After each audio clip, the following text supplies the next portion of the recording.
실제로 현금까지 어느 정도 충분히 확보해서 투자금 회수하고 돈을 벌고 있는 매장은 저는 진짜로 1%대 정말로 사법고시 외국고시 싸다기를 때릴 정도로 되게 어려운 건데, 게다가 국가시험은 응시료 몇만 원밖에 안 해요. 근데 이 시도는 참가비가 1억이야 최소가. 근데 어쩜 저렇게 쉽게 창업을 하실까? 저희 같은 꾼들을 조심하셔야 돼요. 태연님 방송 보면은 창업을 말리는 내용이 너무 많잖아요. 네. 근데 제가 여러분한테 드릴 수 있는 가장 큰 주의할 점이라면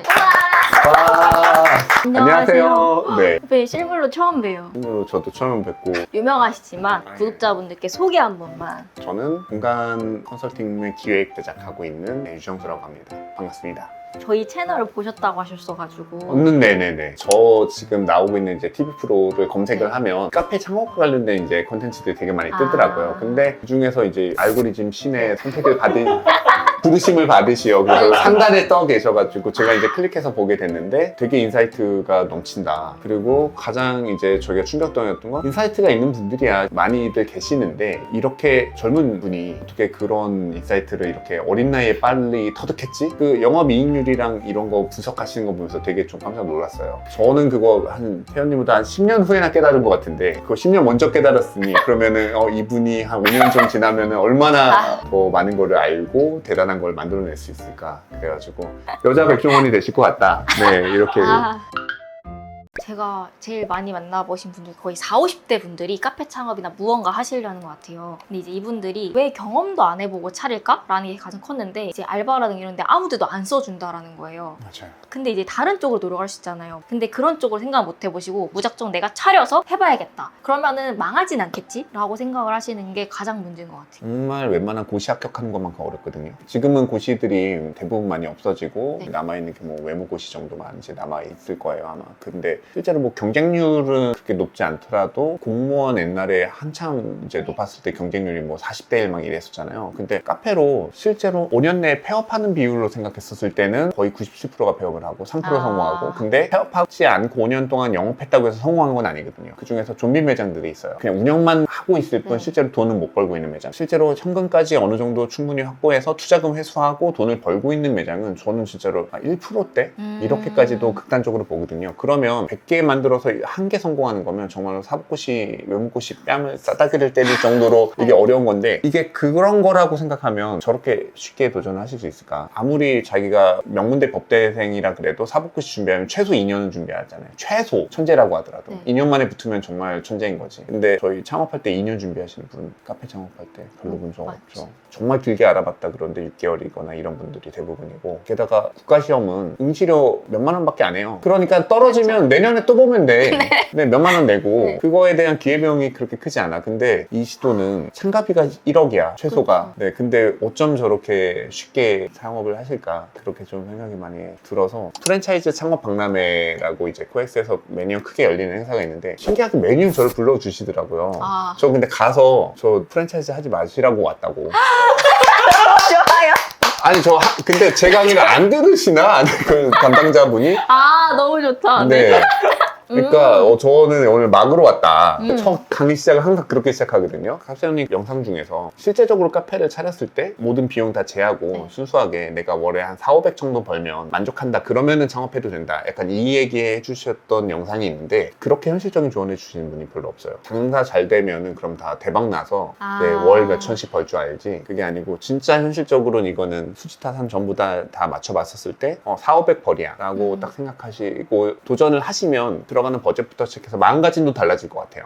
이 사업으로 내가 벌 수 있는 최대 인컴이 얼마인가를 계산을 만약에 그렇게 현실적으로 한다면.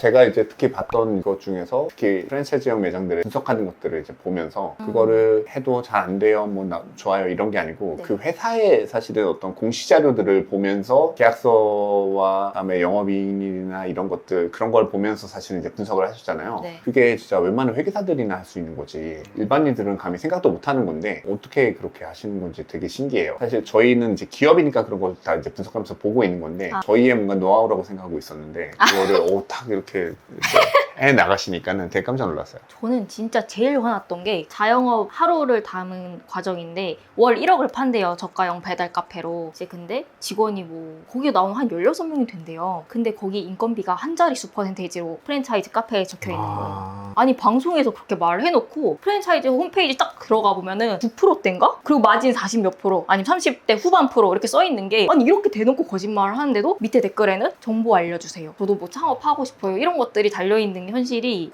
그러니까 프랜차이즈 산업의 근본적인 아이러니인데 점주의 이익과 본사의 이익이 같은 방향으로 당연히 보고 있어야 되잖아요. 네. 점주가 잘 돼서 돈을 잘 벌어야 그래야지 소스나 원두도 많이 소모도 하고 로열티를 내는 경우에는 로열티도 액수도 매출 베이스로 보통 하다 보니까 그러니까 로열티도 더 늘어나고 그러니까 서로 상생하는 구조가 되는 게 맞는 것 같은데 근데 특정 매장까지는 그렇게 되는데 네. 특정 매장의 개수가 넘어버리면 그러면 그때부터는 점주와 서로 반대 관계가 돼요. 아 그냥 막 차려놓으면 다 받을 수 네, 있으니까 그러니까는 총 매출에 연동되어서 본인들의 이익이 정해지고 매장당의 영업이익은 본인의 수익과는 상관이 없는 거예요. 네, 그러니까 2배로 늘어난 대신에 매장당 점포의 매출은 30%가 떨어졌어. 그래도 2배 하면은 140%네? 그러면은 본사는 이득이니까 2배로 점포를 만드는 전략을 쓰는 거고. 그런데 점주 입장에서는 바로 근처에 내가 A라는 카페가 있었는데 뭐 예전에는 그게 다음 전철역에나 있었는데 근데 그 사이에 또 다른 A-2-가 생겨가지고 그래서 내 이제 수익을 만약에 갈라먹어서 내 매출이 30%가 떨어지면 영업이익이 30%가 떨어지는 게 아니거든요. 그러면 돈을 벌던 매장이 마이너스가 날 수가 있죠. 그렇게 될 수 있어서 그래서 이게 프랜차이즈 산업의 좀 근본적인 아이러니인 것 같아요. 그 전 개인적으로 이렇게 막 많이 늘어나는 매장이 있잖아요. 거기서 막 가맹비, 로열티 면제해준다. 그런데 일단 좀 걸러야 된다고 생각해요. 맞아요. 창업의 조건을 까다롭게 심사하는 곳일수록 사실은 가능성이 있고 그러니까 사측의 비전과 점주의 비전을 동일하게 만들어라는 말씀이신 거죠. 만들기요. 만들기가 어렵다, 시장초에. 프랜차이즈를 가맹하실 때는 그런 프랜차이즈가 있다면 우리는 전국에 점포 100개밖에 안 만들 거야. 그리고 백화점 만들면 끝. 그 이유는 없어. 그거를 도장을 꽝꽝꽝 만약에 박는 그런 프랜차이즈가 있다면 그러면은 저는 지금 당장 프랜차이즈가 되게 막 유명하지 않아도 저는 좀 달리 생각해 볼 만할 것 같아요. 그게 계약서에 써 있다면. 그 정보 공개서에 사실 웬만한 거 다 조항에 써 있더라고요. 근데 전 좀 신기했던 게 우리가 하나 먹을 때 뭐 몇만 원짜리여도 되게 꼼꼼히 확인하는데 1억을 드는 건데 정보 공개서를 다 하나씩 안 읽는 분들이 너무 많은 거예요. 계약서 잘 안 읽으시죠, 한국 사람들. 근데 거기에 500m인지 1km인지 다 써 있는데 이수구역 같은 경우에 거리가 써 있는데 감이 없으세요. 1km면 네. 엄청 멀 거라고 생각을 하는데 근데 이게 또 배달로 들어가면 맞아요. 우리가 배달할 때는 뭐 2.1km 떨어져 있네 그러면 그렇게 먼 매장이라고 느껴지지 않잖아요. 네. 그래서 같은 그 이제 업장끼리 서로 경쟁을 해야 되니까 정말로 점주의 이익을 100% 보전하려면 저는 그렇게 해야 된다고 생각해요. 서울의 매장 10개 이상 출점 금지. 약간 이렇게 해주는 게 맞다고 생각해요. 그리고 광역시에 매장 2개 이상 출점 금지 막 이런 식으로 규정을 만들어 놓은 프랜차이즈가 있다면 그러면은 저는 해볼 만하지 않나. 그렇게 만들면은 전국에 정말 점포를 뭐 한 50개 정도가 맥스로 만들 수 있을 거예요. 그러면은 그 다음부터는 그 50개를 가지고 최대 이익을 낼 수 있는 방향으로 회사가 가겠죠. 그렇게 가는 프랜차이즈가 저희 나라로 좀 나오면 좋겠다.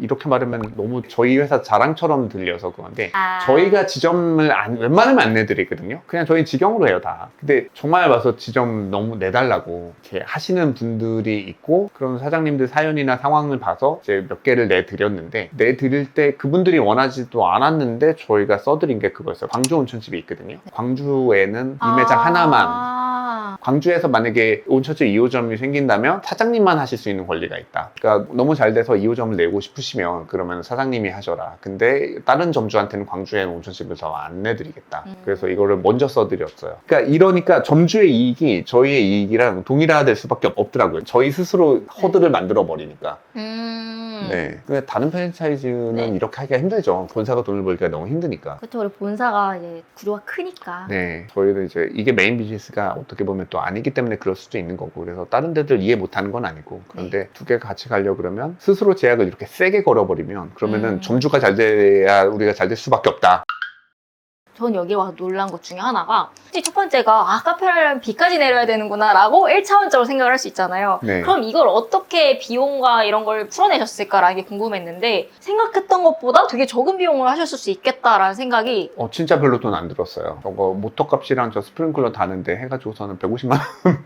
물론 이제 밑에 수반 만드는 비용은 별도지만은 근데 저 물에서 위로 해서 내리는 거는 그리고 어차피 저 물 다시 다 떨어져서 그거 순환하는 거니까는 수도세도 별로 안 나오고 네, 매우 저렴합니다. 네. 그냥 떠오르신 거예요? 아니, 근데 제가 떠오른 네. 게 아니라 네. 이제 본사 직원이 100명 정도 되는데 그 중에서 60명이 디자인과 관련된 업무예요. 거기에는 공간 디자이너, 그다음에 인테리어 설계, 시공 설계도 다 이제 포함되어 있지만 미술팀만 전문 인력이 10명이 없거든요. 그래서 이 모든 것들 구현에 대한 아이디어를 같이 모여서 회의를 해요. 그래서 저거는 이제 그 전문가들이 모두 모여서 어떻게 하면은 가장 이제 효율적으로 구현할 수 있을까 해서 근데 사실 일반적으로 오프라인 매장을 하시면은 지금 말씀하시는 것만 해도 밖에서 봤을 때 그냥 개인 카페처럼 보일 수도 있잖아요. 네. 근데도 엄청나게 다 디렉팅을 시도하고 들어간 건데 이거랑 카페 창업을 하시는 분들이랑 경쟁을 하면 당연히 차이가 있을 수밖에 없잖아요. 그럼 이제 이런 거에 대해서 저희 뭐 예비 창업자분들이나 이런 거 할 때 저희 같은 꾼들을 조심하셔야 돼요. 세훈님 방송 보면은 창업을 말리는 내용이 너무 많잖아요. 네. 지가 뭔데 창업하라 말라야 이런 말 하시는 분들 분명히 되게 많을 것 같아요. 그래도 저는 성공한 매장을 되게 네. 정말 많이 좀 만들었고 그래도 숫자적으로 증명이 어느 정도 된 사람이니까 근데 제가 여러분들한테 드릴 수 있는 가장 큰 주의할 점이라면 네. 여러분의 바로 옆에 매장에 저희 같은 곳들이 매장을 만들어요. 안타깝지만 국내 상권에는 저희도 안 들어가는데 저희는 그나마 조금 차이가 있는 게 저희는 망한 상권에 가서 일부러 만들잖아요. 네. 그런데 저희 같이 브랜딩 전문가들이 다 안에 들어가 있고 디자이너도 들어가 있고 메뉴 개발자들도 전문 전문가들로 들어가 있는 그런 팀들이 되어 있는 회사들이 우리나라에 이제